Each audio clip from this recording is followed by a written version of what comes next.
Altamira Deli Júnior, ou simplesmente Juninho, né, Juninho? Boa noite, mais uma vez. Boa noite, Samuel.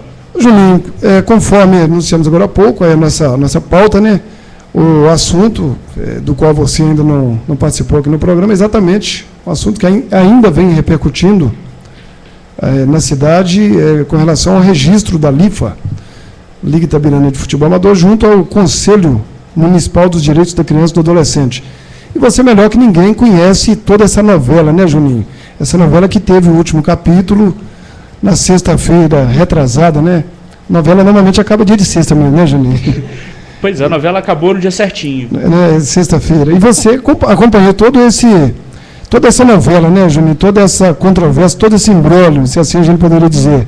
Desde o início, quando a LIFA foi notificada pelo Ministério Público, a reação do ex-presidente da LIFA, as contra-reações dos órgãos envolvidos, enfim, toda essa repercussão, você como jornalista, acho que foi a pessoa que melhor acompanhou todo esse desenrolar. Pois é, Samuel, e agora, depois da novela terminada, a gente vê que a coisa poderia ter sido desenrolada de uma maneira bem mais simples e mais tranquila, né? O ex-presidente se recusou veementemente a seguir leis, né, seguir regras mesmo, se negou a seguir uma coisa que foi acordada pelo Ministério Público junto ao Conselho da Criança e do Adolescente, que foi a necessidade desse registro, né? E a partir daí foi uma série de problemas de desencontros, né? Na verdade, a questão mesmo só foi ser solucionada quando a gente percebeu que existia uma boa vontade do pessoal do Conselho e também do pessoal da LIFA, agora na nova gestão, de solucionar a questão de vez, né, Samuel? É verdade, Juninho. Eu sempre coloquei a minha opinião de forma pública, né? Sempre fui favorável ao registro. Primeiro porque leis e determinações judiciais você cumpre. No caso da LIFA, havia uma possibilidade ou uma prerrogativa de recurso. Na época em que a Liga foi notificada pelo Ministério Público, era uma situação passiva de recurso. No entanto, a LIFA não recorreu. Então, se cessaram aí todas as possibilidades de recurso, não havia outra alternativa se não cumprir. Eu sempre pensei da seguinte forma: se a LIFA não queria registrar, ou tinha algum impedimento na época, o presidente tinha os seus motivos, não sei, ele deveria ter recorrido. Não recorrendo, presumia-se na época que a LIFA era favorável ao registro. Então, a gente até hoje não entendeu por que essa novela teve tantos capítulos, se teve esse desfecho tão tranquilo, né? Eu até coloquei que, às vezes, o destino é irônico, mas, às vezes, ele é sensato, porque a LIFA e o Conselho Municipal dos Direitos da Criança foram colocados, respectivamente, nas mãos de duas pessoas vizinhas, pessoas amigas, pessoas que se entendem, que se falam diariamente, né? No caso, eu e a Daniela, nós somos vizinhos de prédio, então houve esse entendimento fácil de ser resolvido e ficou provado que não era nenhum bicho de sete cabeças. E muitas pessoas perderam com isso, né, Juninho? Na sua opinião aí, você que acompanhou esse caso aí, concorda quando diz que muitas pessoas perderam? Eu acho que, assim, de todo o público que perdeu, na verdade, a Itabira inteira perdeu com essa discussão, porque a gente ficou aí 2 anos sem o nosso campeonato de categoria de base, que é o principal trabalho social realizado pela LIFA, tirar as crianças da rua e botar para jogar bola. Mas também a gente tem que pensar, por outro lado, que teve mais pessoas envolvidas indiretamente com isso que perderam. Perdeu aquele comerciante que acabou vendo um menino que virou usuário de drogas ou traficante assaltando seu comércio. Perdeu aquela mãe de família que não tem mais tanta segurança para passear na rua, porque tem menores infratores hoje que poderiam estar jogando bola que estavam na rua.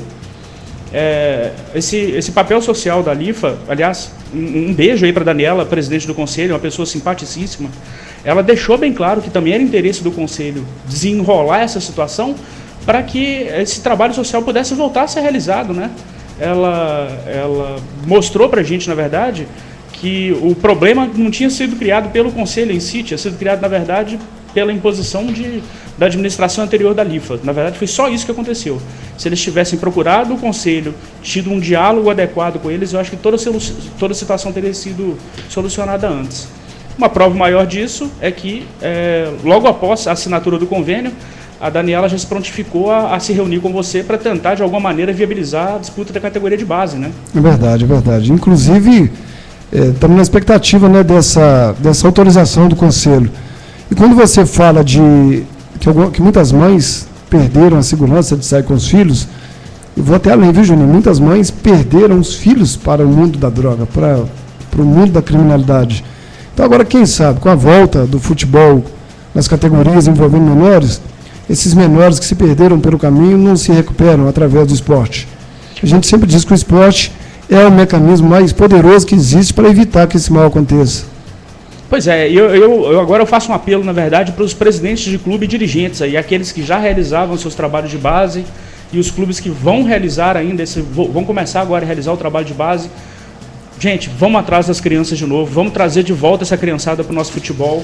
Vamos fazer aquela categoria de base animada que a Lifa sempre teve, uma disputa saudável, que a gente viu os pais no campo de futebol acompanhando os filhos jogando. Aquilo era uma coisa ótima, deliciosa de se fazer num domingo de manhã, que agora vai ter que ser no sábado, né, Samuel, pelo jeito, né? É verdade, em função até do calendário que já está espremido, já está escasso, né, Juninho? Nós temos aí, nós estamos já no mês de agosto, 4 meses e meio, nós temos ainda as categorias principal e juniores, e então teríamos que realizar essas categorias aos sábados. Mas não deixa de ser uma boa opção de lazer também, né, Juninho? Aqueles pais que às vezes estão meio relapso aí com a relação com os filhos, às vezes prefere sair aos sábados, vir para o centro, para a feira, ou às vezes tomar uma cervejinha. Agora vai mudar a rotina, vai colocar o filho aí do seu lado e vai levá-lo para o campo, vai assistir o filho jogando. E aquela cervejinha, ela fica para a noite ou para o domingo, né, Juninho? Vamos priorizar aí esse lazer aí dos filhos, que acaba sendo uma ocupação a mais para os filhos também, porque no futebol ele vai ser incentivado a ter melhores notas na escola, ele vai ter aquele incentivo de se preparar durante a semana para fazer bonito no sábado. Então tudo isso aí está envolvido. Agora, quando a gente fala de registro, Juninho, até antes da gente fechar aqui, para que haja esse campeonato, a Lifa ainda depende de uma autorização do Conselho, uma autorização de um documento que formalize essa autorização, que o Conselho vai se reunir com o Ministério Público nas próximas horas, e daí surge esta formalização.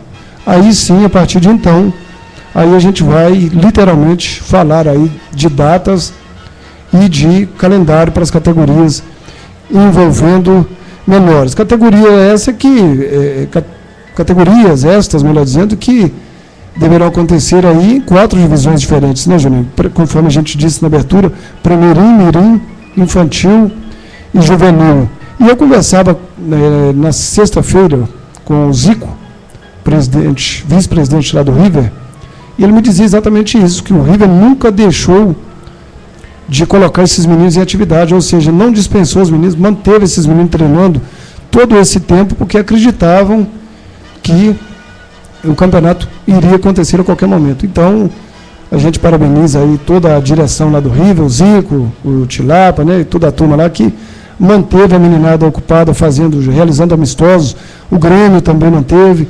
O Santa Ruth, lá com o Ney Geraldo, manteve a meninada em atividade. O Campestre, o São Cristóvão, né, que tem essa parceria com o Atlético, entre outros, né, Juninho? Então, a gente parabeniza aí a todos esses dirigentes. Vila Nova também, não? O Vila Nova, né? O Vila Nova também manteve.